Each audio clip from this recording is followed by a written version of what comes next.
All right. Good evening, everyone.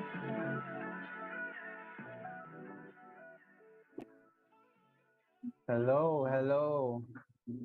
Can you guys hear me? Can I see your chat if you can hear me? Yes. Okay. Thank you, Ace. All right. Wow. Wow. Thank you. Thank you. Are you guys excited for tonight? Can I see a thumbs up if you're excited for the day 2 of our Ministry of Testing Bootcamp? Nice. And it seems that everyone is ready to learn from our speakers today. Right. Okay. So let me just share my screen.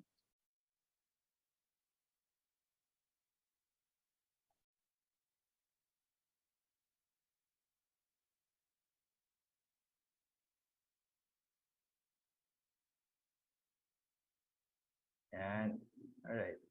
Everyone can see my screen. So again, welcome everyone for the day 2 of our 2022, the Essential Test Automation Bootcamp. Right. So just to reiterate to everyone, our roadmap for the whole software automation bootcamp. So last time we talked about the introduction to software testing by Edward Quintos, and today we'll be talking about the part 1 of our Cypress automation, care of AJ Panganiban and Ephraim Ramos later. And my name is Ian Biligan, or John Ian Biligan, your facilitator for today. So for our agenda, again, we will be doing these things today. So I'm currently introduction to you, everything. And then later, before we move on to our main topic, we'll do the photo op, and then the sponsor talk by Cambridge, and then the main topic, which is again, the part 1 of Cypress, and then Q&A in the later part. So for the house rules, right? So number 1, keep your mic muted all times. Number 2, we'll use Slido for our questions. So later I'll be sharing to you the link in our chat for the Slido. Any questions that you want to ask our mentors as well as our speakers, you can do so in our Slido. And then this is really important. We'll give certificates only to those who completed the bootcamp. We'll base this on the attendance sheet that we'll send each day. So earlier, we already sent the drive wherein you can, or the link where you can put your attendance. So please do fill up those forms so that you will have your certificate. And then at the end of each session, we'll also ask for your feedback. So it's really important for this community to grow and to learn from each of the topics that we will be sending. All right.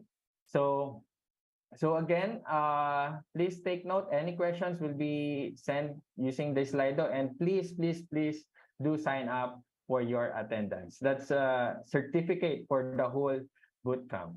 All right. So I know you are so excited, but before we proceed to our sponsors, I would like everyone to just share your smiling faces, excited faces. Let's do this photo op, right? I'll be sharing my screen. Can you guys, we would camera off. Okay. All right. We'll be asking for Yan. All right. As I can see beautiful and handsome faces who really wants to be the champion of software testing. All right. So I will be, okay, in 5 seconds. I'll do first the first page. All right. So please smile. Smile, smile, smile. 1, 2, 3. All right. Second page. Second out of 7. All right. 1, 2, 3. And then the third page. Nice. Okay. 1, 2, 3. Fourth. Last 3. All right. Fifth. Uh, and then seventh,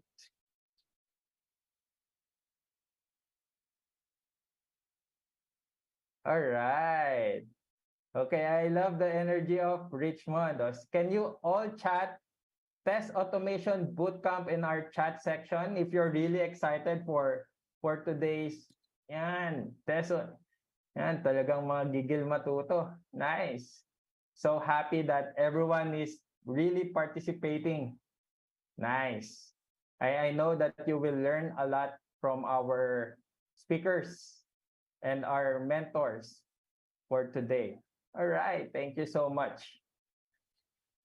Okay, for our sponsors, again, we have the Cambridge University Press and Assessment, Deltec, DV Store, and then Lambda Test. What a fantastic sponsors. We would like to thank every sponsors that we have,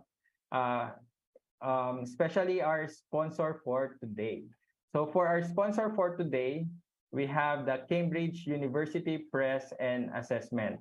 And we will be having Miss Carissa Subido to give us a few words for this for Cambridge.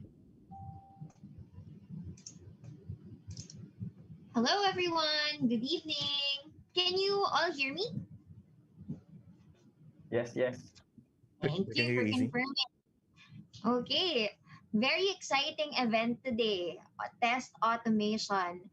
I'm not sure if everybody who is participating today is aware that some of the organizers for this event actually come from the organization. So very excited to sponsor and to continuously support the learning and development of everyone here. So I have a few slides that I will be sharing just to give everybody a quick background on who Cambridge is. All right. So let me go ahead and do that. All right.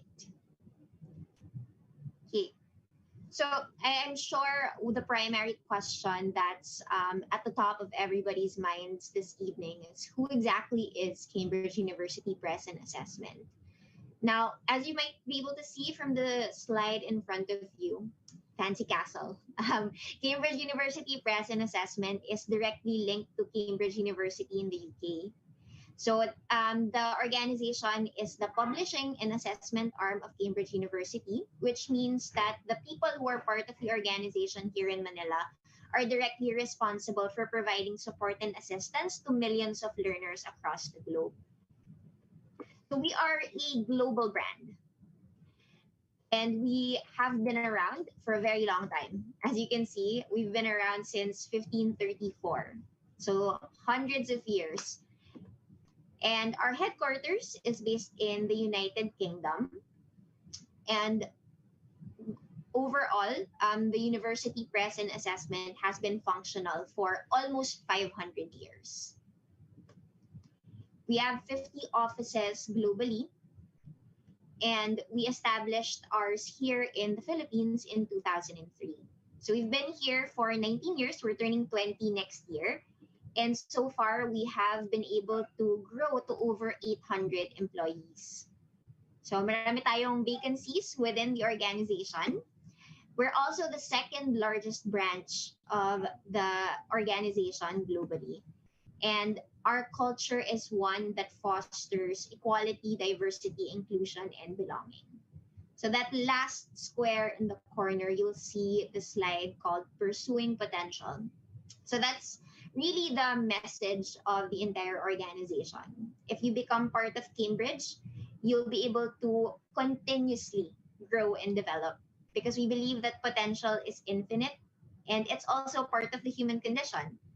So here, we'll be able to support you no matter what that looks like, linear or squiggly. Okay, thank you very much. Now, I have a quick game that I'd like to run. If you're familiar with Bring Me, this is kind of the internet equivalent. So I mentioned that we've been here in the Philippines for 19 years so far, which means that we also have a social media presence. So we will be giving away free winners of 3,000 pesos worth of EGC to the first three people to show proof of liking the Cambridge Manila Facebook page. So we'll be basing this off of the timestamps in the chat box. But if you can drop a screenshot of the Cambridge Manila Facebook page and you're liking it, I'll select the winners after I unshare my slides. I unfortunately won't be able to select the winners real time. Right? So that's three winners. And then next, we'll also be providing two winners of the same amount to the first two folks who will be able to send screenshots of our pursuing potential blog site. So we have a website here locally made by yours truly and a bunch of other people to showcase the culture of the organizations. If you're able to find that and send screenshots, you'll receive 300 pesos worth of EGCs. So again, we'll base it off timestamps. So please go ahead and send your screenshots in the chat box. Right, may the fastest internet win. Thank you, everyone.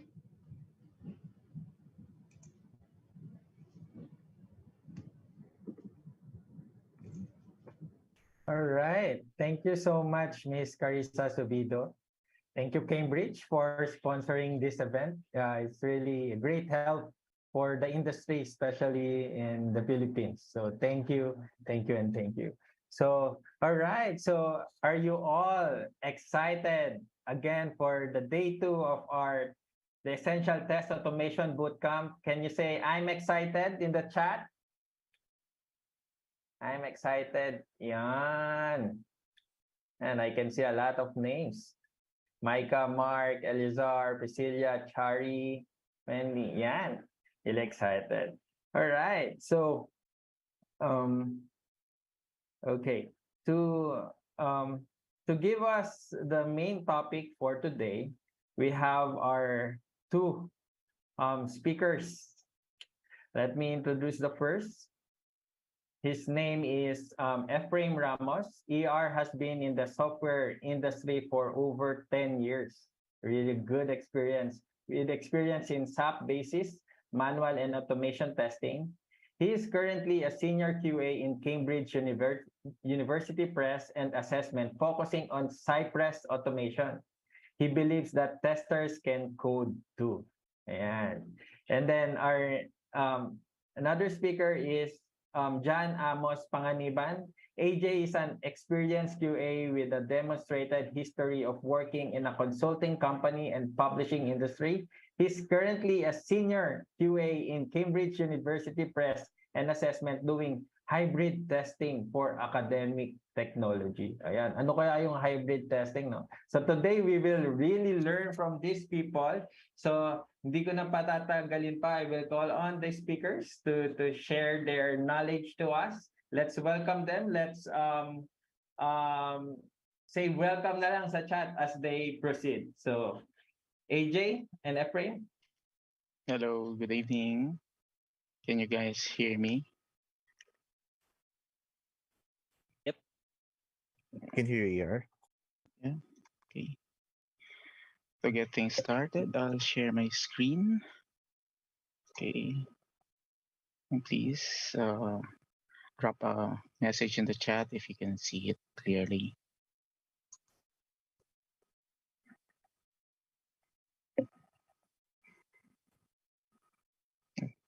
Is my screen visible to you? Yep, I can see it here. Okay. So yeah, let's start.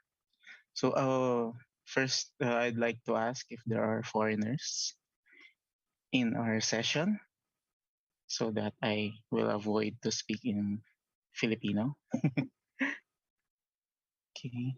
Sorry, I can't see the chat, but okay, I'll assume there are. I'll help you here so far there's no one, nothing's in the chat. Oh, okay. Okay, so let's start. So good evening. You can call me ER, okay, because my first name is a bit difficult to pronounce. Even I have difficulties sometimes.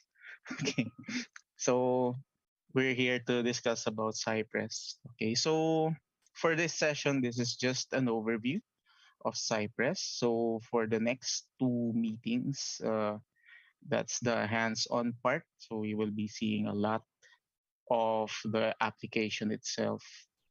Okay, so but for now, we will be doing the high level introduction and the installation. So I hope you guys have already installed the Node.js and VS Code from what Richmond posted in the Facebook group.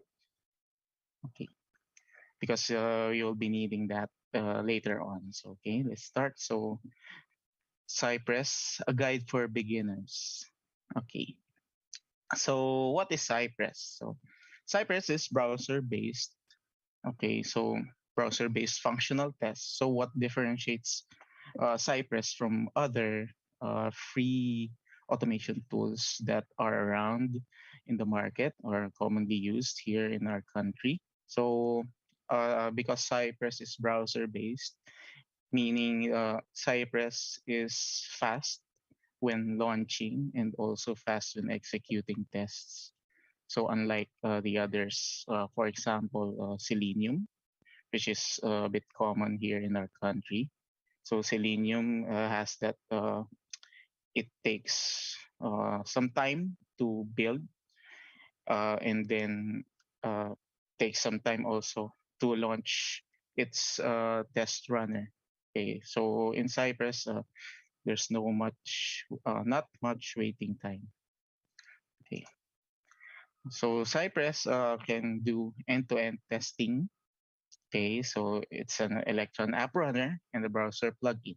So it has this Electron browser as well, and it can support Edge, Firefox, and Chrome. Okay, so it is built on top of Mocha and Chai. So if you guys are familiar with Mocha, it is the test runner, and Chai. So it's a combination of the two. Okay, so moving to the topic of browser testing. Okay, so what can Cypress do? Or what are the needs of uh, test automation engineers like us? So one thing is test from here on down. So end-to-end testing. So that's one. That's I think that's the most common. And then test this API. So for Cypress can also do API testing. So no, if you don't want any uh, UI, what you call it, UI related activity. So if you only want to test the API of your application, so Cypress can also do that, and also GraphQL, and then test this service. So as I mentioned before, so if you don't want any UI interactions, Cypress can do end-to-end tests purely based on API. So test this component. So Cypress has a new feature which was just recently launched. So component testing. So you can what you call this? You can test just a part of your application, and then you mock API calls or anything else or dependencies. Okay, and compatibility testing as well. So if you want to test in different browsers, so Cypress can do that as well. Okay, so as a comparison, so first up is Selenium. Okay, so what are the pros and cons of Selenium?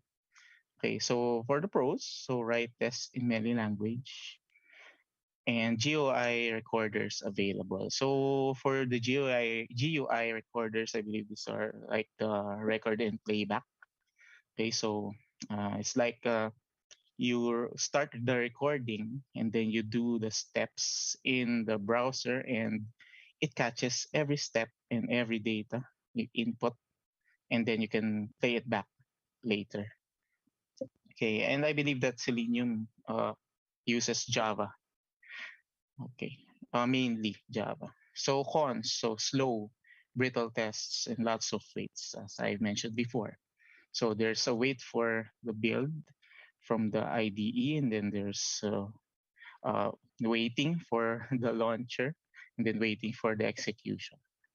Okay, so Playwright. So if anyone is familiar with Playwright, okay, so one of the pros of it is that it can cater many languages. So listed there: JavaScript, TypeScript, Python, C Sharp, and Go. And it feels like Puppeteer. So Puppeteer, I think, uh, is another tool, and I think Playwright is based from that. Okay, so what are the cons of Playwright? Okay, so assertions feel like an afterthought. So I think that Playwright did not give too much emphasis on assertions, and then partial between browser and tests. Okay, and then we go to Cypress. Okay, so what are the pros of Cypress? So the Electron IDE. Okay, so easy debugging tools. Okay, so and videos and screenshots. So when you run tests in Cypress, so all actions are listed in a log at the left side of the browser. And when you point at each of those steps, there is an equivalent screenshot. So if you want to see something, or if you want to see the, uh, for example, you want to see the screen from step 3, so you just point it there and you can see the current, or the current state of your application when an action was done, or before the action was done, and after the action was done. So it's like recorded in a way, then it is presented to you in the form of screenshots. Okay, so but what are the cons of Cypress? So jQuery API feels dated, so it's not as modern if you are familiar with jQuery. So it's like using an old version of jQuery, and no Safari. But I put there that not for long, because uh, in the latest version, I think version 10, 10 point something, experimental WebKit was introduced. So it is like similar to Safari. So it's not far from reality that Cypress can soon be able to cater Safari. Okay, so ultimately the question. So why Cypress? Okay, so we put two items there. So first is the availability of support and subject matter experts. Okay, so in the website of Cypress, there are Cypress ambassadors that you may contact, may consult. So they are friendly and responsive, and some of them also host workshops, but they charge fees. So, but that is, I think, that is a good, it's a good thing that they're ambassadors. Some, I think, some of those are also developers of Cypress. So it's good to learn from uh, them. So it's like firsthand. The developers directly are teaching you how to use their tools. So that's a good thing. Okay, next is that Cypress has the right amount of learning curve to level up your skills. So uh, for us, uh, we chose Cypress because of this uh, criteria, because Cypress is not that difficult to learn or to understand. So um, in terms of programming language, uh, the two main languages that can be used is JavaScript and TypeScript. Okay, and I find JavaScript easier than TypeScript, but both are relatively easy compared to other programming languages. So uh, also, what you call this? Cypress has tools that will be discussed later that makes the life of automation testers easy. So that those features will be discussed later. Okay, so getting started with Cypress, I turn you over to AJ. Thanks, ER. I'll be sharing my screen.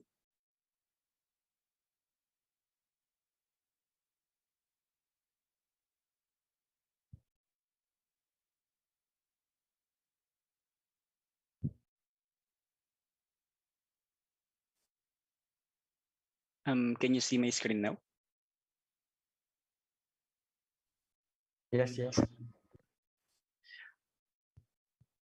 Yeah. So getting started with Cypress. So now we'll be installing the Cypress application.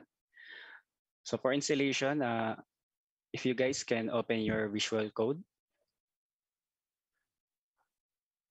and so when you open your Visual Code, you just need to click the Explorer and click this button, the Clone Repository. So when this shows, wait, it's blocking. Yeah,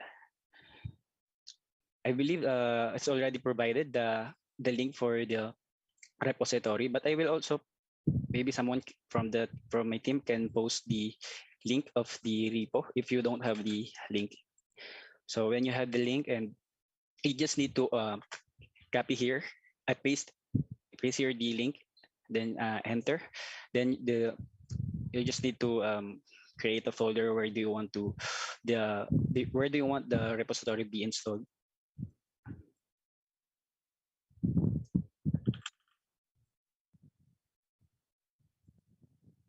Oh.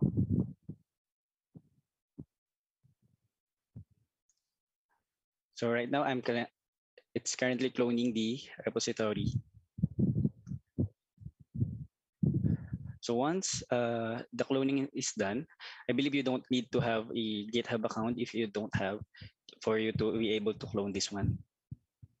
So once the cloning is done, I think it's just fast. The second thing you need to do is oh, you just need to open your terminal.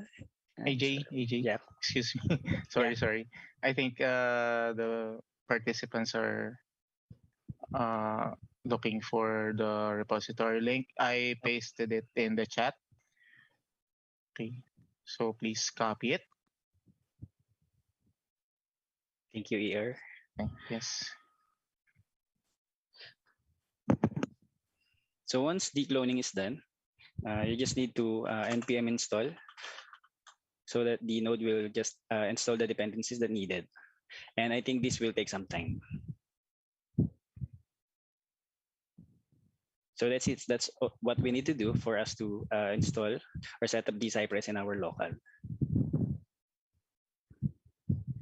So while installing, I will continue the presentation. So I will discuss some practices that we've been doing in the company. So yeah, so this is once the npm. Yeah. Yes. Sorry, I think, I mean, maybe a show of hands, because I think some are still cloning. Maybe Okay. can you repeat the Process. Okay. maybe show it Sure. again? Okay.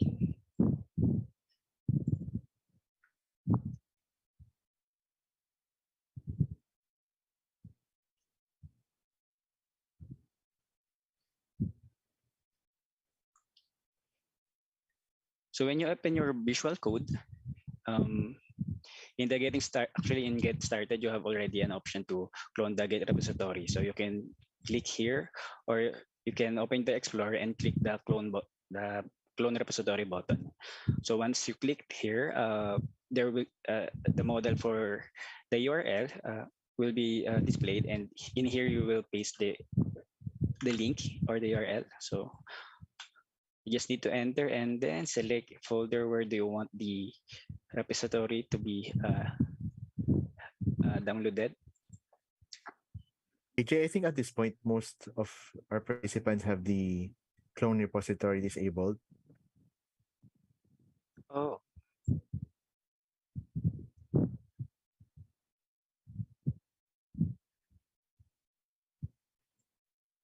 Hello. So for those with the disabled clone repository, can you open a terminal, particularly git bash?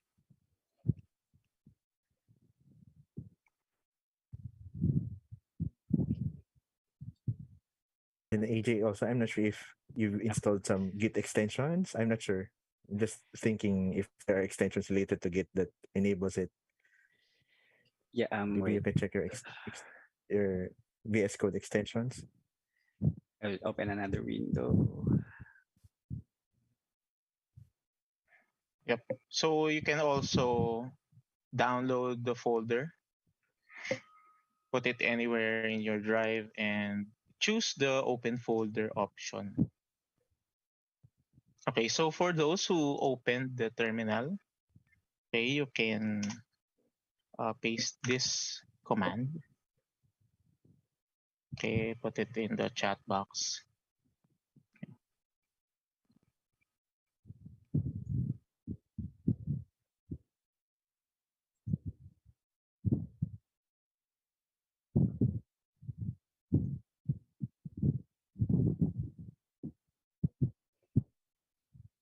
Yeah, for example of cloning using the terminal, first you just need to select a folder where do you want the repo to be cloned.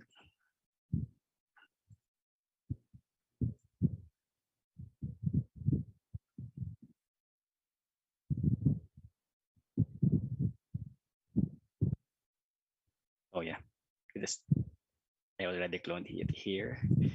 I'll create another one. Still that also.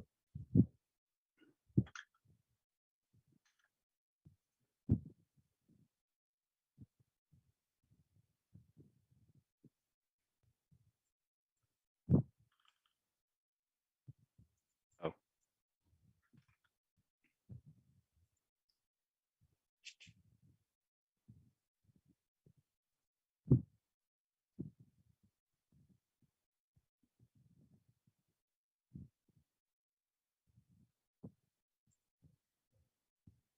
you selected the folder where you will clone the repo.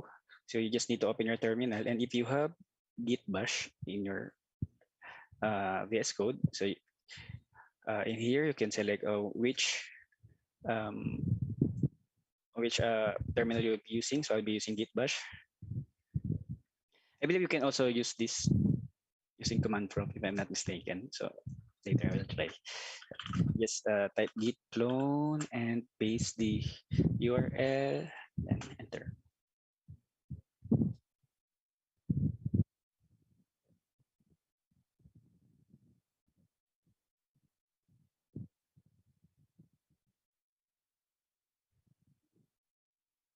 Are there any more concerns, or I will continue now the presentation?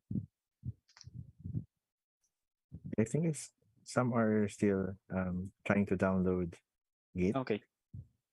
Oh, And I think we can For just those who will, sorry. yes, go ahead. We can send out an Yeah. email of the instructions to everyone, especially those who are having difficulties or technical difficulties or errors right now. So don't worry. Also, you can reach out to us if after you follow the instructions that we'll be sending. So if there's still errors, you can reach out to us in the FB group, and we'll be happy to assist you. Thanks, ER. So I'll be continuing the presentation. So once the cloning is done, you just need to type npm install to install the dependencies, and then once npm install is done, just type the npx cypress open for you to open the application, the Cypress. So on my end, I've already opened it, and here's the what you'll see. Oh, but this is my repository in work. Yeah. So here. So you'll see, I believe before this you will need to select if end-to-end testing or component testing. So once, please select the end-to-end E2E testing, and then when you selected, you will be on this screen, and you'll just need to pick which browser you will be using on running the Cypress. So moving on for the best practices. So since for front-end automation, so the most common on automating the UI is using is locating the elements in the website. So for For locating elements, we have two options. We can use CSS selector or XPath. But the default selector that the Cypress is using is CSS selector. So in using in in uh, in in selecting the selectors, so we don't usually use the text, or we don't locate the elements based on the text. So we use usually the IDs or sometimes the classes, but it depends on your team, because I have an experience that the UI for our application is being catered by a third party. So there are times the classes there are being modified without us being alerted or informed. So that's why we usually use the IDs, or for better option, you can just you can ask your developers and have them put a dedicated attribute for for automation. So we call these data test attributes. So usually what you need to include is just data, then dash, and then anything that you wanted to name for your data test attributes. So you can use this regardless if CSS selector the um, or the XPath. And just to show, uh, in Cypress, we already have a way on getting the CSS selector. So because I believe the basic way on the most common way on getting that is opening the developers tool. Like for example, let's say for example,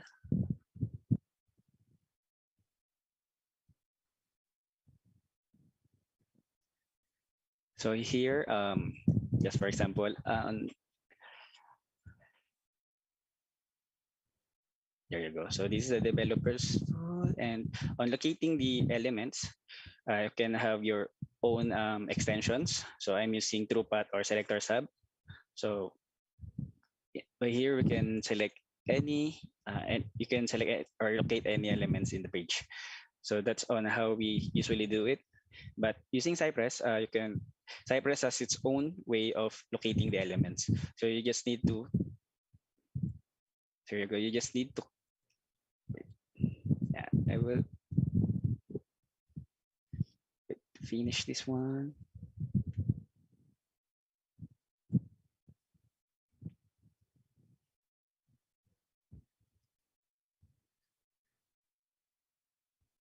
There you go.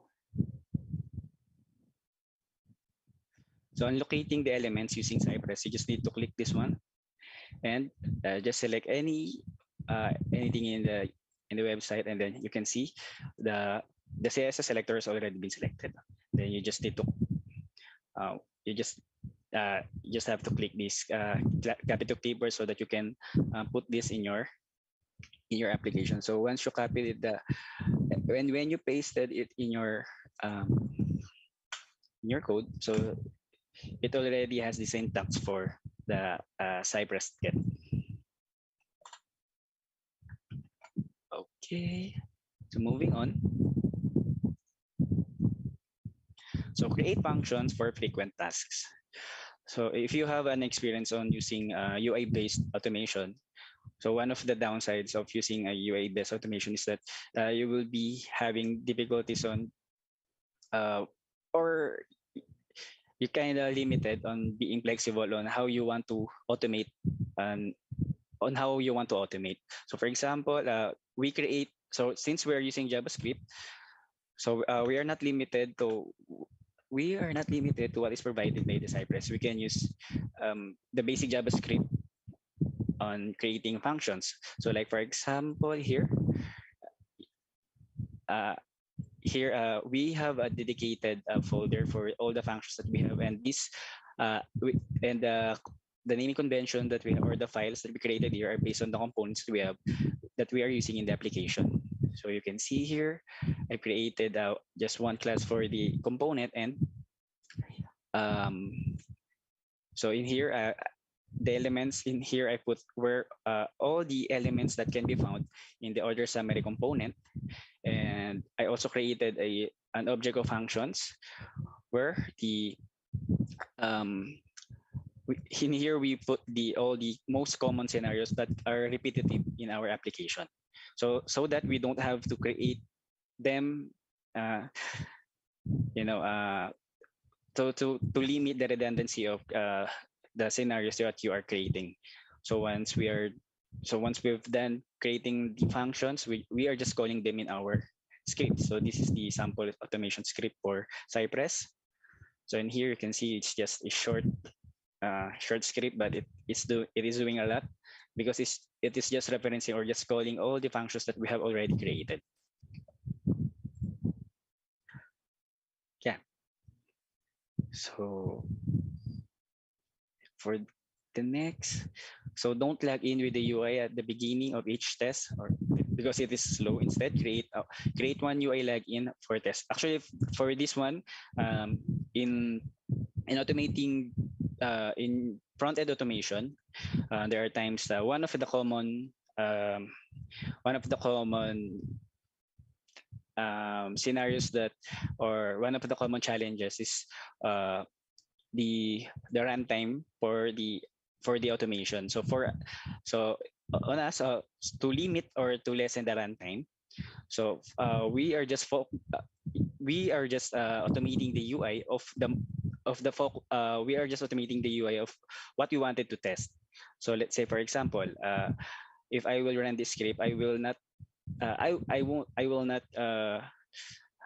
not include, or I will not write any login scenario in my automation script. So because there are many ways on how to bypass that. So we can use the API testing, or we can just use the token. So for example, in my script here, so for this script, so this is the set cookie script. So in here we are just logging in the most common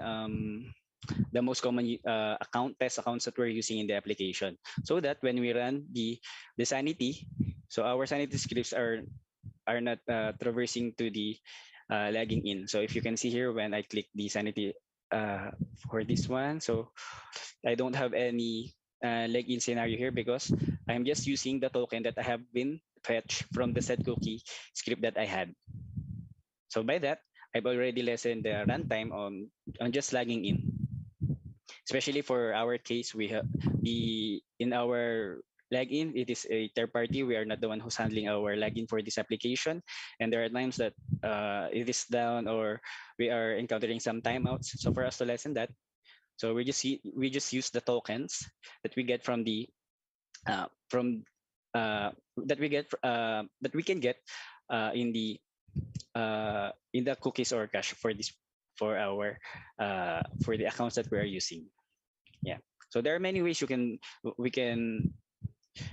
there are many ways on how you can manipulate or strategize on automating using Cypress. So and here you can see that it's kind of a mix of API and UI testing. And then use fixtures to reuse MAC data. So Cypress has has a Cypress fixture feature. So in here, it is the repository or where we put all the test data or the MAC data that we wanted to use for our tests. So here's the example of the Cy fixture. So here in the site fixtures, so we just created folders to segregate the data that we're using based on that. So for the format of the data is we're using JSON format. So this is an example of the fixture, and we are just calling them in the application in our scripts. So on calling them, here's the sample syntax on calling the fixtures that we are we have declared in our fixtures folder.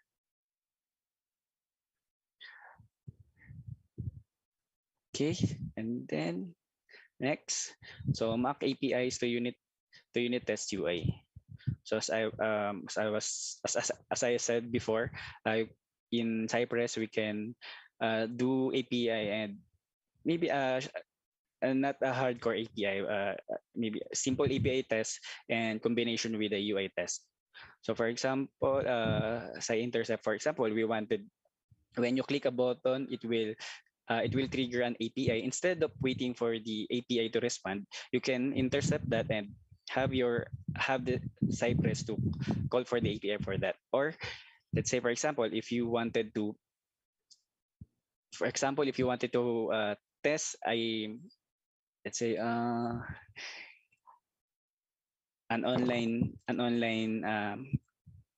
shopping application, and you just wanted to test the checkout page. So what we usually do is we create a script that is creating an order, or just or creating a cart or adding items in the cart, and then check it out so that we can see the checkout page. But in Cypress, we can just call the API on creating the order and uh, let the API do it, and we don't without traversing the UI function for that. And then you can just call, once you have created that, you can just use that the response from that API to test for the UI application of the checkout page, so something like that. And as I stated here, be careful not to mock away everything. Yeah, because there are times that because we already mock everything, it seems like not they call this it seems that you are not really or you're not testing it the way the user will test it when you mock everything on testing. Yeah, so Cypress makes browser testing fun and reliable. So that's Cypress. So for Q&A, I'll be stop sharing my screen.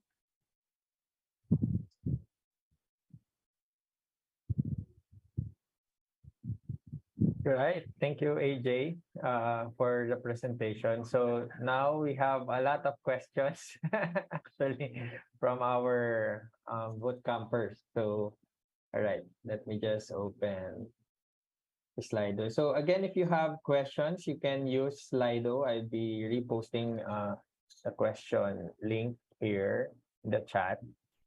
So there you go. So any questions? Our speakers and mentors will entertain it. So first, there's a question here. What is TypeScript? Why it is in demand?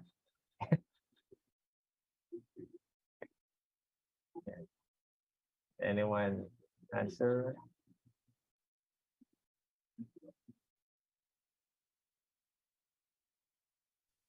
Hello, hello. Okay, I'll try to answer to the best of my knowledge. Okay. So, uh, as far as I know, so JavaScript and TypeScript are almost the same, except for some uh, I what do you call this? Some restrictions for TypeScript. So TypeScript is a bit what do you call it? A bit strict in terms of the of uh, type of objects, variables, and everything. So everything that you declare should be mm, uh, it's like when you as a comparison. So for JavaScript, if I want to declare a variable, let's say a name, I can just type var name, okay, and that's it. But for TypeScript, I have to declare what type of object or string or integer that I want to assign to name. So that's one of the differences of JavaScript and TypeScript. Yep. All right. Thank you, Okay. Ephraim. Yeah. it's really strict when it comes to the data types, especially if you're testing, for example, adding a number, you accidentally put quotation to a certain number, then it will automatically tag that one in JavaScript as a number, right? So in TypeScript, if you use TypeScript, you can say that this specific variable is a number or a string. So you cannot really add those. So yeah, thank you, Sir Ephraim. So next, there's a 2 thumbs up in this question. Is it possible po to use Cypress for database testing or pang web testing lang? Can answer. Hello. So so far we have only used Cypress for web-based applications. Okay, so if your database is web-based, I'm not sure if that's possible. But as long as it is web-based, then Cypress can handle that. But if you are gonna test applications like Flash applications, those installed in your machine, so no, it can't handle that. Right. So, okay, another question here.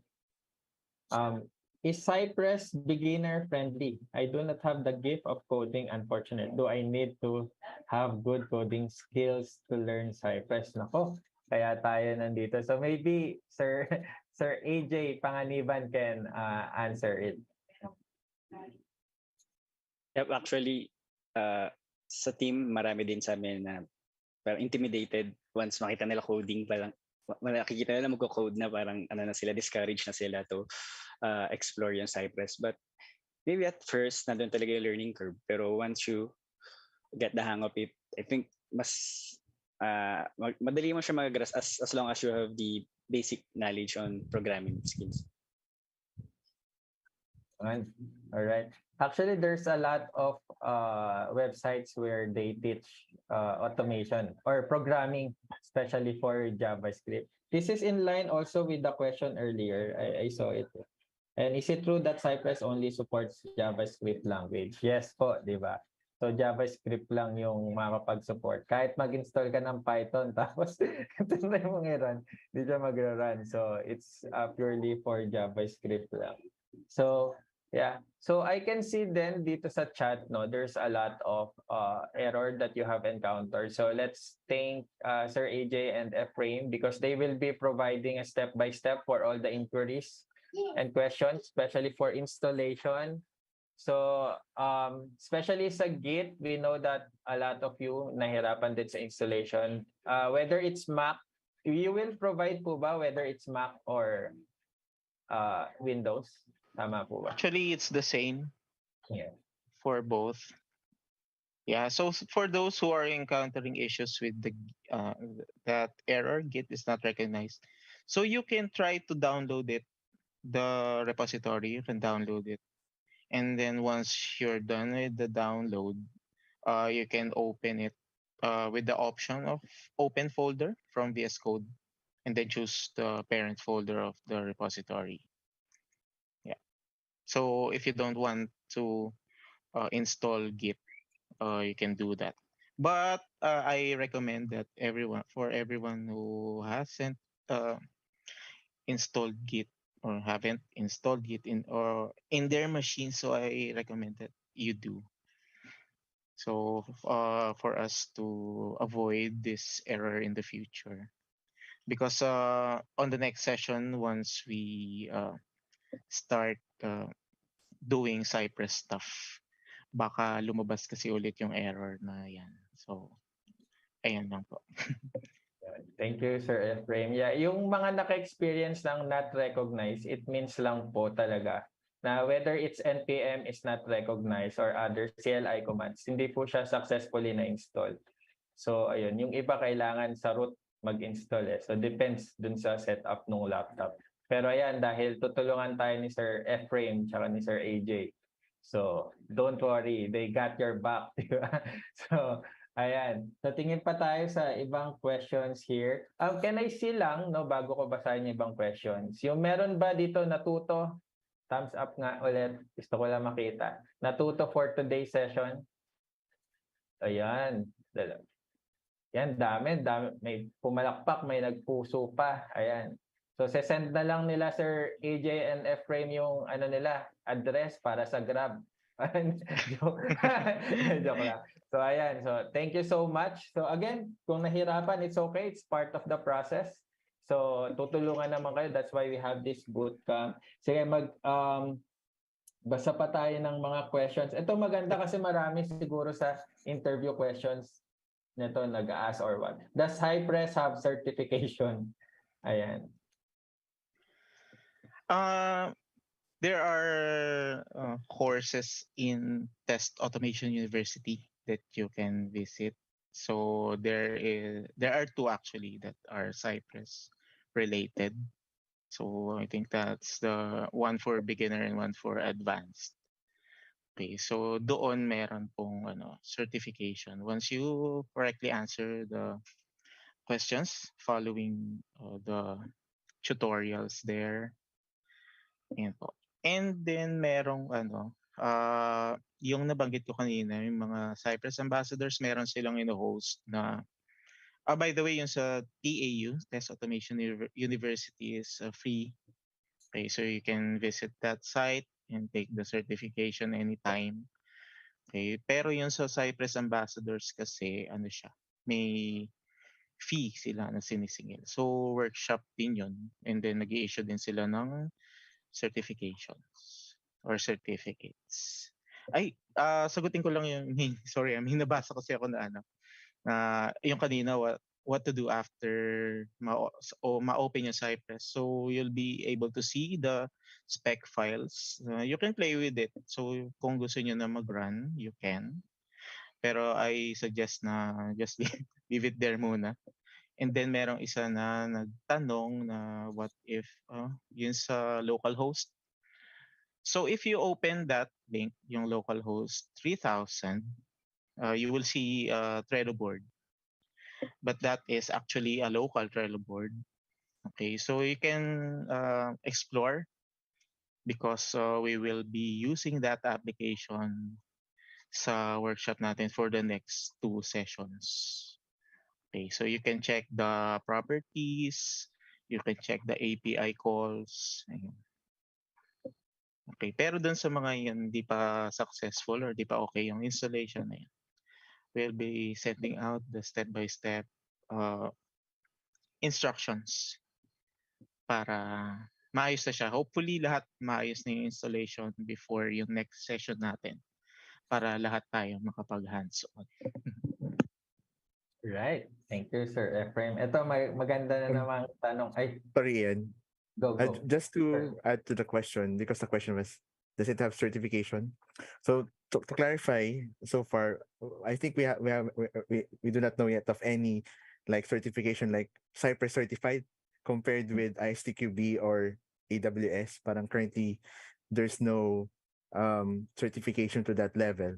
Okay, so there are courses that give certificates, but I think currently we don't have standard certifications yet for Cypress. So I just would like to clarify that. Yeah. Thank you, Sir Richmond. Ayan, ito magandang question, madalas din tanongin to. Is Cypress more in demand in market compared to Selenium with Java?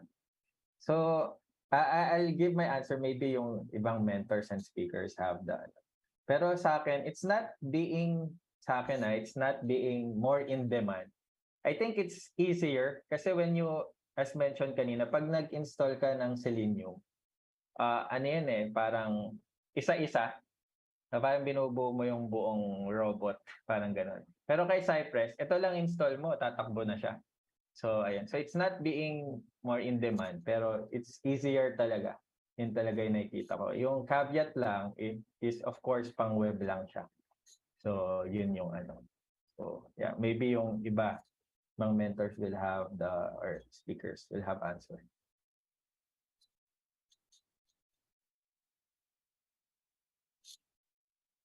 Alright, so mukhang ox na tayo doon. Ito, right, go. Ay. Ayun lang. I'll just give my thoughts lang. Ano yung mas tama ba yung question? Ano yung mas in demand? Implement. Tama ba? Yeah. So, I think, paano nga ba? Paano? Parang mas pa din, majority, mas madaming gumagamit ng selenium. But yung Cypress is slowly na gaining, gaining fame, gaining notoriety, parang gano'n. So yun nga, as mentioned by Sir Ian, na mas madali nga kasi talagang install tong Cypress. So yung Selenium kasi medyo, ayun nga, madami siyang kailangan i-install. Okay, pero yung mga naka-encounter ng error would disagree with me. Pero ayun, yun lang. Node.js and then yung VS Code and then yung Git. Ayun, pag nagkakaroon ng error, so yun, need install yung Git and then good to go na. Ayan. So feeling ko yung mga nakapag-install successfully, natutuwa sila kasi pwede na sila mag-run. No? They can write tests already. Pero wait muna. Preno muna tayo. Yan. We'll have 2 sessions pa. Well, wag mo na mag-apply, no? Baka mag-apply na mamaya. Ayan. So another question here, is the CSS selector name same as unique ID, which is safer to use for identifying an element rather than expat code, which requires to update the location again? Ayan. I think depende po yun sa preference. So there are times, though for me, on my experience, I haven't really used CSS selectors. So since then I'm using expat. So I think again, depende yun sa preference mo. If which is for you is more easier to use. For me, mas naging bias lang ako sa expat. Maybe dahil dun sa mga expat access, if you're familiar with that. So you can somehow merong mga simple functions na you can use in when you are locating elements using expat. Unlike sa CSS selector, if I'm not mistaken, though I haven't used that really. So pero alam ko walang way for us to use some access or simple functions. Maybe ER can add or other mentors. Yeah, Kami so what go. sige, go po, kayo na po. Sa amin, what we normally do, kasi pag bumalik tayo dun sa first part ng bootcamp, tinuro doon na yung automation as part of the whole cycle. So what we usually do, we ask the developer to add na nung data. Kanina data sa yung nakita ko. Kami, we use data test ID. So iba-iba bawat company. Pero with that, it is easier for you to kasi explicit yung pagkakasabi mo when it comes to buttons or scrolls, etc. So, yun talaga pag na-incorporate yung practice of automation, madali na for everyone. So, yun na yung parang hack, kumbaga. Kasi in-embrace na pati ng buong development yung So, yun yung sa akin. To add din pala, when we have new features and nagpapakita ng wireframes sila dev. So on that pa lang before they apply the code sa application, now we can browse yung magiging yung DOM tree na i-apply nila. Then there we can locate, or we have the freedom to say to our developers na in this section we wanted the data test to be included. So pero yun, mayroon pa rin mga strategies depende, hindi palagi naglalagay ng parang hindi sa lahat ng part ng DOM tree lagyan mo ng data test. Still meron pa rin strategy kung kailan mo siya gagamitin. Ayun. Yeah. Ayun. Kanina si Sir Efrain may isa sagot. Hello. Ako, ayun, mas prefer ko yung expat din. Kasi I came from using I came from a company using a tool that which is derived from Selenium pero JavaScript yung gamit. Okay, so pag kung mag-start ka pa lang, maganda gamitin yung merong functionality yung Cypress na may doon selector. So similar siya dun sa dev dev tools sa Chrome, pero dun sa Cypress once na itutok mo, magbibigay na siya ng definition. So you can copy and paste it dun sa script mo and then it's ready to use na. Okay, so ang lang kasi nun, so papakita namin yun na sa next session. Ang hindi lang namin nagustuhan doon kasi hindi masyadong descriptive. Okay, once na nag-auto-generate siya. Okay, so maintenance-wise, hindi siya maganda. Okay. So sa expat kasi para sa akin, I feel that I have more control kung paano ko i-define yung elements ko. Ayun. So may elements na mahirap i-define yung expat pero once na ma-define mo siya, sure ka naman na depende din sa kung ano yung target mo eh. So kung kunwari gusto mo unique or gusto mo dynamic, so ayun. Kung sanay ka na mag-expat, mas madali siya. Ayun lang. Thank you. Maybe can I just add my 2 cents as well? So maybe to answer the question, is CSS selector same as a unique ID? So again, it would depend on what CSS you would use. Since any kind of selector, whether it be CSS or XPath, it's as unique as you choose it to be. So that depends on our expertise as to how we identify the unique part of the element. And and then you mentioned as well that when using XPath, it requires to update the location again, which may always not be the case. Again, if you use relative XPath, maybe you don't have to update the XPath, the selector, if the code changes, for example. So I think maybe a prerequisite of actually automation is knowing what selectors are, knowing how to build to select the correct selectors. All right, so that the element that you're pertaining to is unique. So it can be CSS, it can be XPath.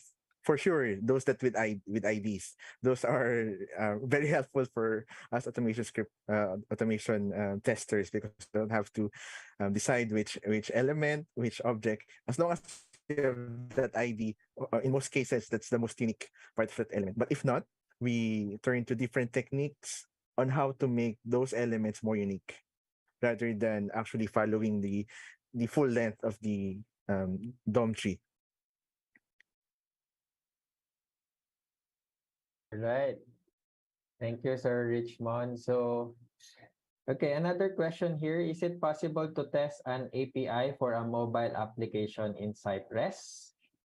If yes, how? If no, any recommendation or alternatives? Yan. If API, I'll answer po. Tapos, yung mentors maybe can give more. Yung API po, yes, you can. Pero yung mobile po, you can.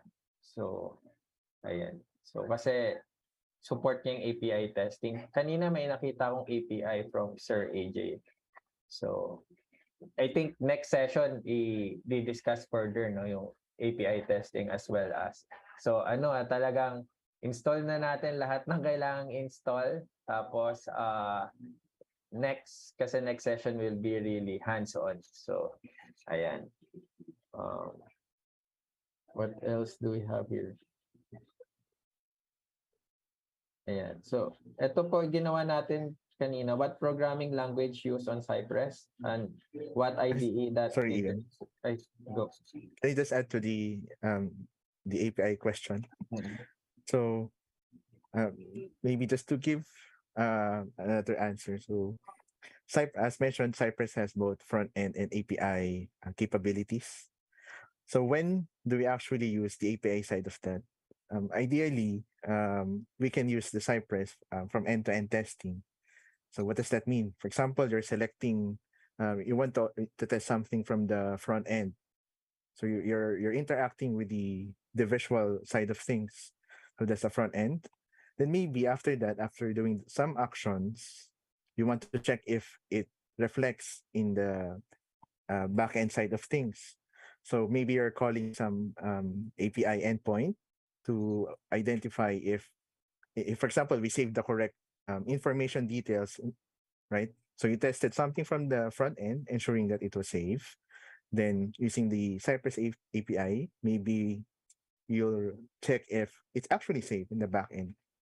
So that is an example of how API can be used in API in end-to-end testing for Cypress. And to share in our team, that's maybe this can change, of course, team to team. But for us, it's that use case. And for more heavy API testing, we're not using Cypress. So there's Postman, there's SOAP UI. So those are the things that we use for more more powerful or more tedious API testing, because those tools are created for solely API. So for Cypress, we see it as an asset where we can test end-to-end testing, as mentioned. Right. Any other answer or insights from our mentors? Okay, so let's proceed with the next question. Is Cypress can be used to Angular-based web app? Can I use it to run a SQL query? Ayan. Can answer from our mentors.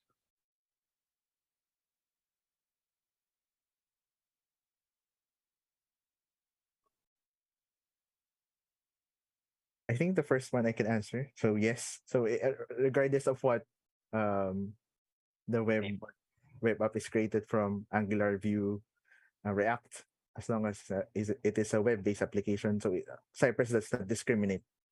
So as long as we can access to the DOM tree, the elements, the attributes, we can use Cypress. For the second one, personally, I haven't tried doing SQL query in Cypress. So I'm not sure about the second one. Same. Ay, wala pa akong narinig for SQL. Pero alam ko lang API and front-end siya. And also, parang doon sa sagot kanina, if nagtawag ka ng API and parang yung tama yung sinagot ng API sa'yo, tapos sinanap mo siya sa front-end, I think that's enough rather than going through with the SQL. Kasi yung iba, di ba, parang paano pag meron siyang hinihinging code or what. Ayun. So, may mga techniques po doon. And maybe sa next bootcamp or sa next session, yung speakers natin will dive deeper there. So, mentors, any insights?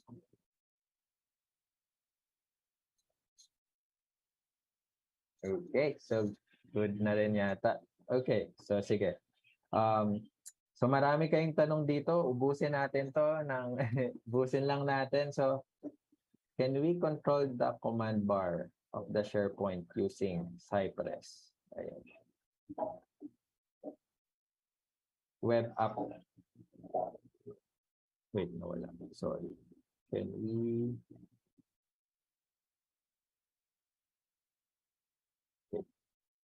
Ako, nawala.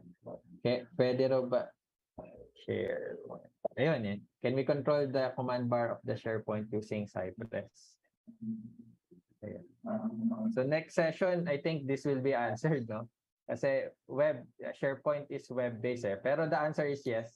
So kung paano, tingnan natin how the mentors will teach it on the next session.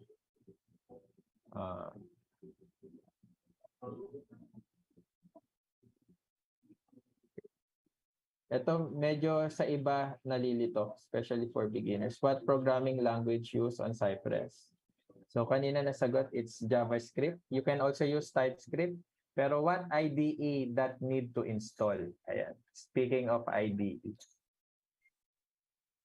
Meron bang magandang IDE mentors or speakers for Cypress? All right, maybe I can answer that. So for the first question, as mentioned, yeah, JavaScript and TypeScript, and usually we turn to JavaScript. I think it is more it is easier, as ER mentioned earlier. TypeScript can be a little strict So you have to to understand what the syntax really is. Unlike JavaScript, which is maybe I would say a more straightforward programming language. And for the next question, what IDE that is needed? When it turns into need, um, actually any IDE that you prefer, all right? Since it's just an IDE, as long as you have something to type into and maybe the command line, you can work with Cypress. So why do we actually suggest the Visual Studio Code, the one that we ask you to install? Because it's maybe the functionality in the VS Code is like maybe all in one. Um, there's um, there's a beautiful text editor. You can open the terminal inside VS Code, so it's all in there. And most especially, there are also extensions, meaning like packages that you can install to help you navigate more using that IDE. So what extension, for example, let's say there can be JavaScript related that highlights or that auto completes your command, so you don't have to think about it, and maybe extensions regarding Git that helps you clone and identify your changes. That's why in most cases Visual Studio Code is suggested. Right. So, ayun. So, is Cypress flexible to any agile development behavior model? From Bug Hunter. Ay, pwede ba sabihin yung name? Bug Hunter, sige. Yan. Cypress flexible to any agile development behavior model. Speakers, mentors.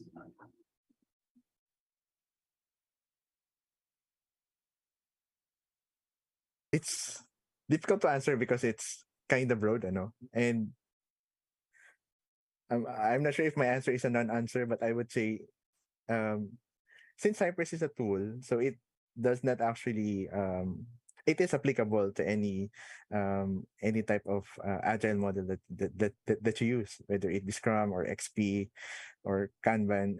Maybe it doesn't matter, right?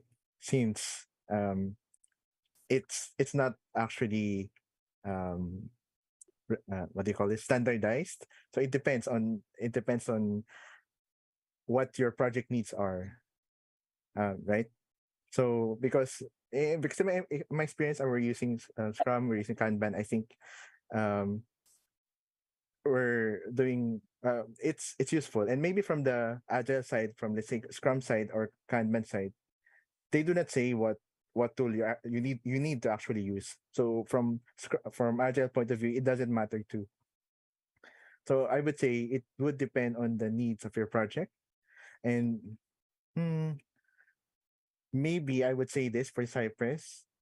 If maybe you need to be able to deliver quickly to be able um, to decide if a software does what it needs to do, maybe it can be helpful in the sense that Cypress can be integrated through CI/CD, continuous integration, continuous development, meaning that when a developer, let's say, checks in a code, then your Cypress test will run automatically. I think that is one way to answer that. So if you're delivering fast, then create a CI/CD environment using Cypress, because Cypress has capability. But it doesn't mean that Cypress may be the right fit for you, because you can do CI/CD using different tools. All right. So maybe to summarize, Cypress is just another automation tool. So if you want to make it fit for your current setup, you may use other tools, Jenkins, CI/CD, to support that, but not Cypress by itself only. Ayun. So, other insights. I think parang inline to dun sa question last week, no? Parang kailangan bang i-automate lahat? Yun yung magandang iba to din sa team, eh. Kasi minsan lahat gustong i-automate, pero hindi naman siya necessary. So, ayun.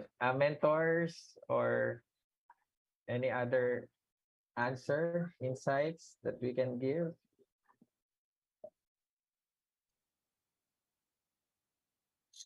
Okay, so I think Best answer yun kay Sir Richmond. Ayan. So next question here. Sige. As a QA, how do you guys ask the dev to practice adding test ID in their code? Ricky, no? Pinapagalitan. Hindi, joke. Hindi naman ganun. Walang ganun. sa case namin, actually, kasi it's part of the process. So, sa umpisa pa lang alam na nila na pag functional like buttons, yeah, buttons, text box, ganun, nilalagyan na agad. Pero in the case na sabi nga Sir Efrain, di laging meron eh.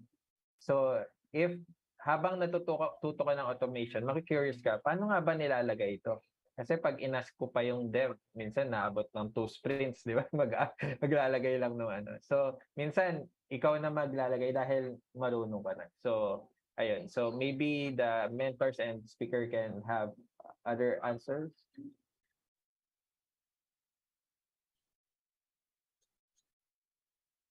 And maybe I can answer from some of my experiences. Um, in some cases, how do you call this? Maybe during the testing, for example, you're testing a ticket. We're ensuring that there's a test ID for that, right? Maybe in some, I think some are also including it in the AE. Unlikely, but some are doing that as well. And maybe one thing that we can do is maybe treat it as a technical debt, for example, that we given a page, we can decide if the team decide that to work for that, arrange what test IDs can be done. All right. And maybe from our point of view as QAs as well, maybe we can suggest, because in some cases, the developers cannot imagine how test ID can be used. So, for example, given a page that we're testing, we can suggest that, for example, this group can be under a test ID. This another group can be another test ID. Let's say maybe a form for personal, then another form for address, for example. So they can be in one whole test ID. So we suggest a plan, because we know from our end as automation testers, we know how we'll use them. Then we can suggest how to group them. All right.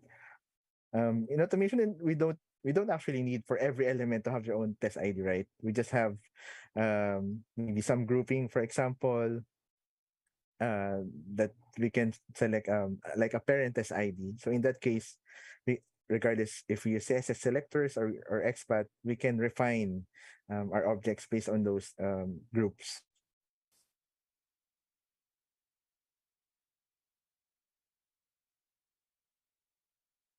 Ayun. Thank you, Sir Richmond. Other mentors? Ayan, si AJ nag-unmute na. Yeah. Maybe to add, the question is kung paano tulungan sila devs na maglagay ng IDs. I believe in our case that maybe in an agile setup, when we refine tickets, so I think that's the best chance for us na mag-raise on when to use the IDs or data test IDs.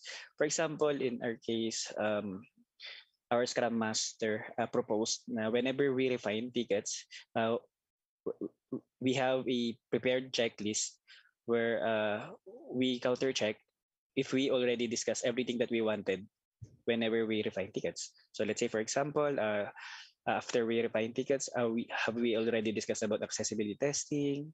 Have we considered automation testing on these features, something like that? So, yun, naging helpful siya for us na as automation testers, magkaroon na kami ng ma-visualize na namin kung paano kung on the new page that will be created, what part of the pages or what elements should have a data test ID, so that when we test or create a script for the new features, we don't have to ask the devs na lagyan ng ganito, lagyan ng ganyan, parang it's not too late, pero alam mo, parang nagawa na nila, na-deploy nila, saka mo pa lang ipapalagay. Maganda during refinement pa lang, na-identify na natin ano yung to where we should include or add the data test attributes in the page. Right. So definition, no? From the start, nandun na. Thank you, Sir AJ. Mentors? Uh, uh, sa tingin ko, it depends on how friendly you are with the developers. Because, ayun, at the end of the day, nakasalalay sa kanila kung lalagyan nila o hindi. So, if wala, okay lang. So, we must make the most out of yung mga kung ano na yung mga standard na properties like ID, ganun.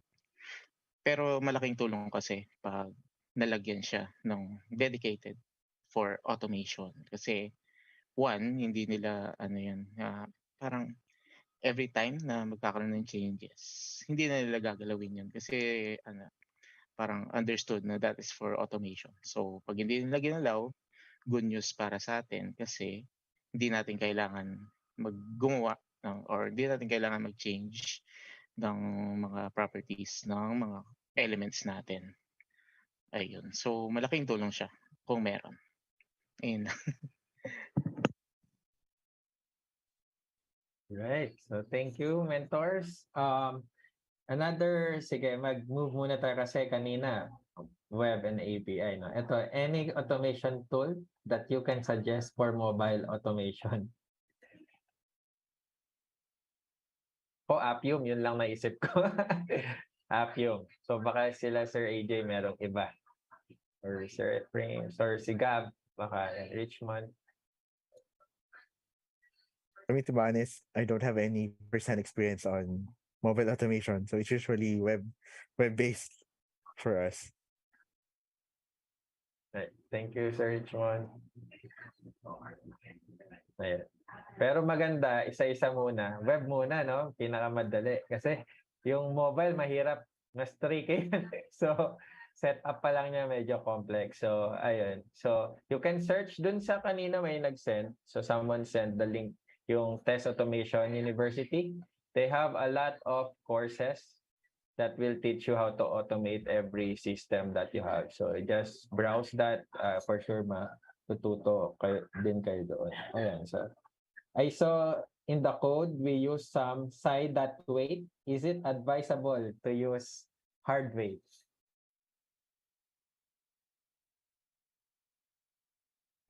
So, Sir Efraim. Okay.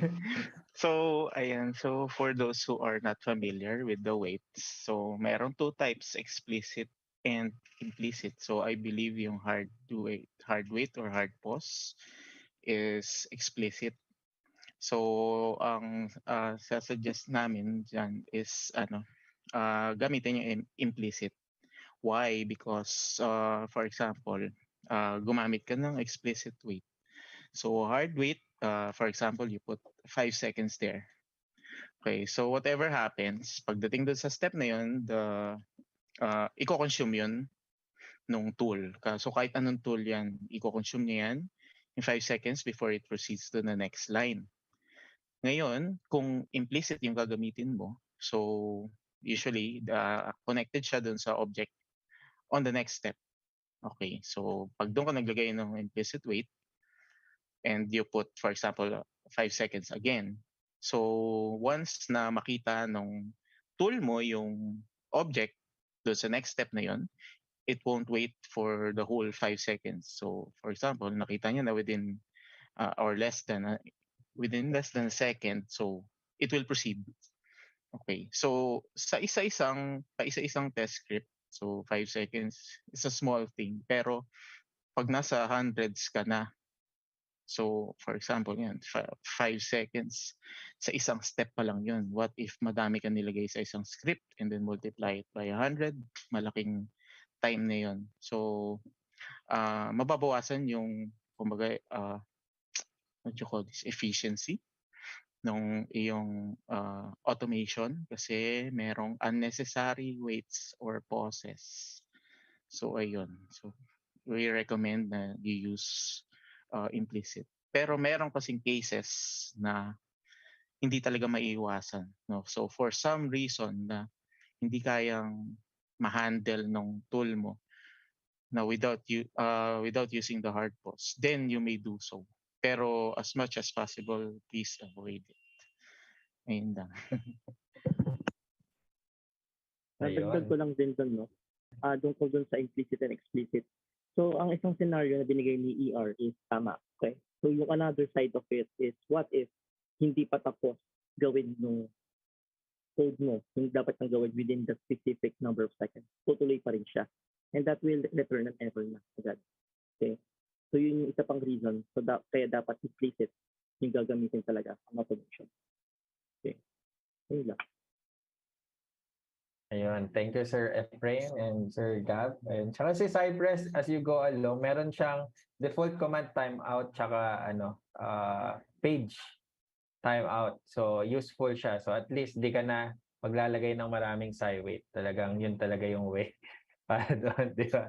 So, ayan. So, next question. Wait, wala. Ayan. Ayan. Ito na answer kanina.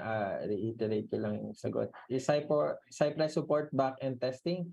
Because mentioned earlier, only cater UI. So API, yes po. Tapos sa SQL, wala po. Walang support for that. Tapos the Cypress interact with the elements inside HTML canvas. Like click any image inside the canvas. Ayan.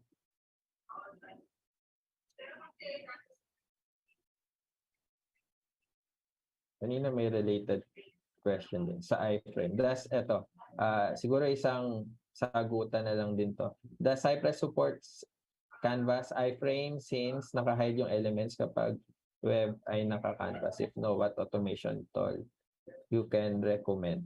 Ayan. Kami sa amin sa practice namin, pag iframe siya, so other site, ang ginagawa namin, chine-check namin kung tama yung link na nakukuha. Tapos, kasi may minsan third party yung iframe. So, sa case namin, no? So, parang sila yun eh. Parang ganon. So, parang di out of scope pagdating sa ano.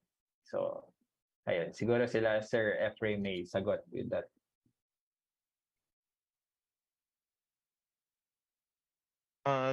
Sa current na applications kasi namin, hindi siya masyadong issue. Meron pero hindi siya issue. So, kaya i-handle no Cypress. But in previous, sa mga previous na company ko, merong cases na ganun. So, minsan magkakaiba yung iframe, minsan hindi lang isa yung iframe. But Selenium kasi yung gamit namin before. And sa Selenium kasi, ano siya, kasama yung iframe sa definition ng expat. So, kung magde-define ka and magkakaiba sila ng iframe, lang. So, easy lang, yan mo lang. De-define mo lang yung, kumbaga kung what iframe yung nakakasakop sa kanya. And that's it. Ganun. But so far, sa Cypress, hindi pa namin na-encounter yung ganong issue with iframes. All right. Thank you, Sir Ephraim. So, can move on dun sa next question. Ito, problema to ng ibang laptop. So, paano po sa desktop? Ano po need na specs? Nag-download po ng isang app, malaki agad kinain sa memory. So, meron bang minimum requirement pagdating sa RAM yung Cypress, Sir Ephraim, Sir AJ? Hindi ko na-test kung kaya ng 4 gig eh. So, ayun. And So, Sir Richmond. yeah, maybe it's difficult to identify what the current what the actual requirements are, because based from our experience, those machines that are issued to us can handle Cypress. But this, I would say that when we run Cypress, what is used is our local memory, right? So maybe it has a factor if you have maybe old RAM like maybe 4 gig, for example, or 2 gig. So that will be difficult for you to run Cypress because Cypress also uses local memory. And that's how I'll answer it. Thank you, Sir Rich. Tsaka kanina yung example na binigay sa local host, binild yung app, di ba? So doon pala nag-consume na ng memory yun. So I think at least siguro wala na, may 4 gig na RAM pa ba? Hindi ko alam actually. 8 gig yata ang minimum ngayon, no? So 8 gig yun, sure ako kaya yung 8 gig. The very least. So ayan. Um, ito, siguro nahirapan talaga siya. We can address this. What to do again if clone repository button is grayed out sa VS Code? Na-install na po kaya yung Git rec? Na-install na ba yung Git or siguro that's one. No? So again, Sir Ephraim will provide step by step. I think it's in line with that. Kailangan full installation yung Git, yung node para makapag-run ng Cypress. And I So- think ER, maybe when you send this step by step, maybe we could also address this frequently asked questions or frequently asked errors. So maybe just because I think so far we didn't. Maybe me, AJ, and ER, we didn't encounter that when we first set up our repository. So, but yeah, we can include how to troubleshoot those similar errors. ER, when you send out the instructions to. Yep, will do. All right. So another what would you suggest when using API payload when using request? Store it in JSON file or as fixture and retain static values or use Faker library. Ayan, focus na yung mga questions natin. Maganda to, no? Save mo ba sa fixture or Faker na lang? Mentors? Speakers? I think this question is a bit advanced for or intermediate for the other participants. But but based from what we're experiencing, I think it depends also on your use case because, for example, when you receive the payload, this is sending, right? So maybe usually I think it's stored in a JSON file, and sometimes also it depending on the what do you call this, the size of your payload. Maybe if it's a small, you can actually put in the script itself. So for fixture, maybe I would suggest to use fixture if you would use that test to call requests frequent times or in different scenarios, because that's what fixtures are for. So fixtures are maybe interchangeable data. So if you're storing multiple payloads, for example, maybe that's when fixture is useful for you. For Faker, I think usually we're using that if we just want to generate random or not necessarily exact payload. I think that's one of the use cases for Faker. All right. Thank you, Sir Richmond. Yeah, so depende on how you will do your automation. So mahalaga yung planning. That's my So pero normally we save yung mga transactions sa fixture. Ayan. Tapos just like what Sir Richmond said, pag may mga random like address, ganon, Faker library na lang yung ginagamit. So siguro yung iba may best practice, Gab, or okay na. For this, sige, last 3 questions before we proceed. Saktong-sakto sa time. So, what if po installed na yung Cypress before, ayaw na po gumana nung repo kapag inopen ko sa VS Code at in-install? NPM error. Would that determine executable to run? Ang hirap i-debug pag di nakikita. Ayan. So, you can, siguro kung dun sa nagtanong nito, you can message me sa Facebook later, no, Ian Biligan, baka makahelp ako. I'm not sure. Or kung may naka-experience na iba, tapos i-relay natin next session. So, pag ganun. So, Ox. Ayan. Sige. Tapos, can we also test the CAPTCHA using Cypress? Ayan, ganda nun. I would say no outright. So that's why CAPTCHA is invented to prevent Yeah. to prevent this like automated scripts, automated bots. So what do we usually do, for example, if we, for those cases that, for application that we capture, so usually we request for our test environments to disable CAPTCHA. So that's our current workaround. If a feature has a CAPTCHA, for sure it would be difficult to overcome it using our current tools. So we just disable it on our test environments. Ayun. Correct. Also, pag yung mga OTP, di ba, nare-receive mo sa phone mo, hindi mo naman siya masasend. Sa test environment, may mga hacks naman. Mapag-uusapan with the devs. So, ayan. So, last, what browser does Cypress supported? So, earlier, pag inopen nyo yung Cypress, may kita nyo kung may Firefox, merong Chrome, ayun, tapos merong, kalimutan ko isa, Electron, ayun. So, ayan yung mga may kita yung support ng Cypress. May Edge din. Ayun, Edge. Ayun. So, 4 tama. 4. Yep. And then baka mapansin nyo yung version. So, nadi-display doon kung anong version, like for Chrome. I believe it's 107. Excuse me. So, yung fina-follow ng Cypress doon is yung kung ano yung nasa OS niya or nasa machine niyo. Yan. So, kung kunwari hindi kayo nag-update, so kung kunwari 107 na yung Chrome pero nasa 99 pa din kayo. So, yun yung kukunin ng Cypress, yung 99. Ayan.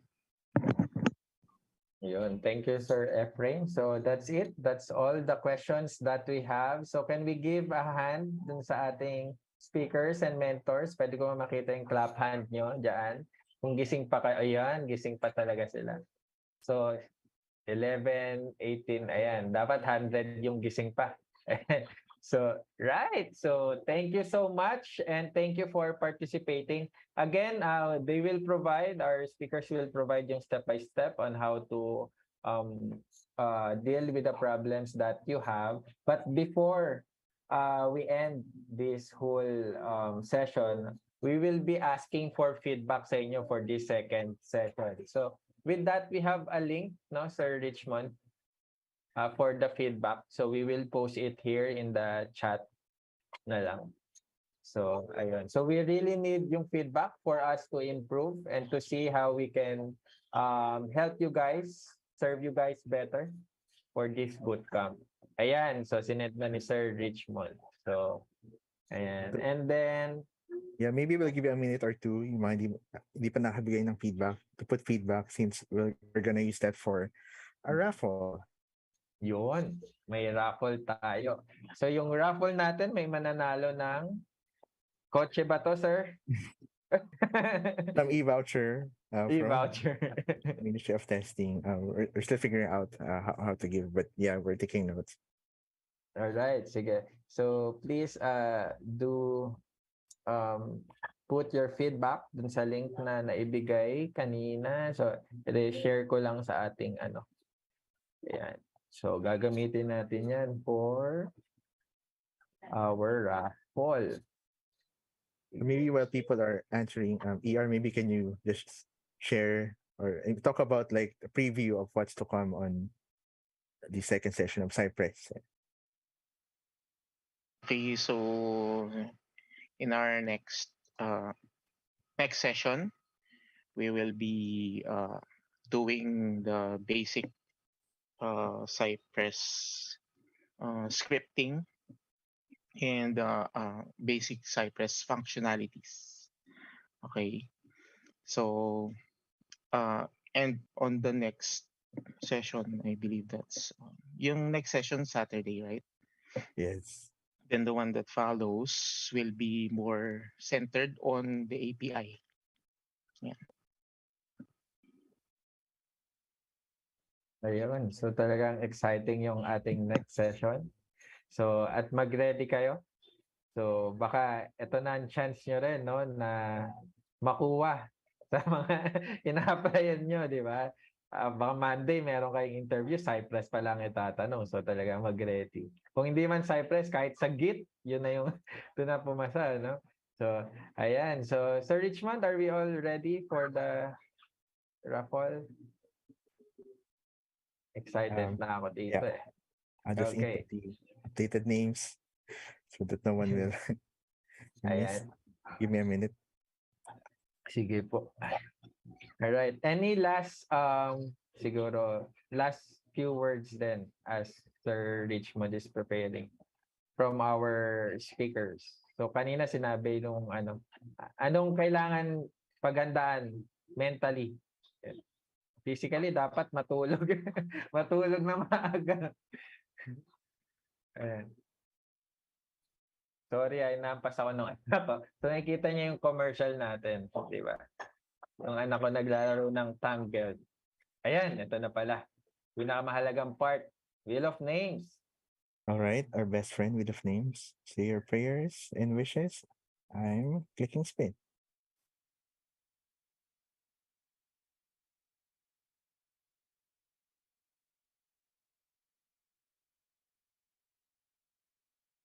All right. So for our winner for day 2 raffle, Bea Ferrale, are you still here? Oh. Yes. Ayan. Here, yeah. All right. So we'll just notify you on how to be able to get your e-voucher. Ian, back to you. All right. So again, thank you so much everyone for attending this second day of our bootcamp. Marami pa tayong matututunan on Saturday. So again, our program will start 7 p.m. Sorry, on Saturday, November 26, we'll be starting 1 p.m. to 4 p.m. And Sir AJ and Sir Ephraim will still be our speaker. And of course, our facilitator will be Sir Richmond Camero. So I know you are all excited. So maraming salamat. Let's give another hand sa ating speakers. Thank you so much, speakers, for this night. And with that, we'll see you again on Saturday. So thank you, everyone. Bye.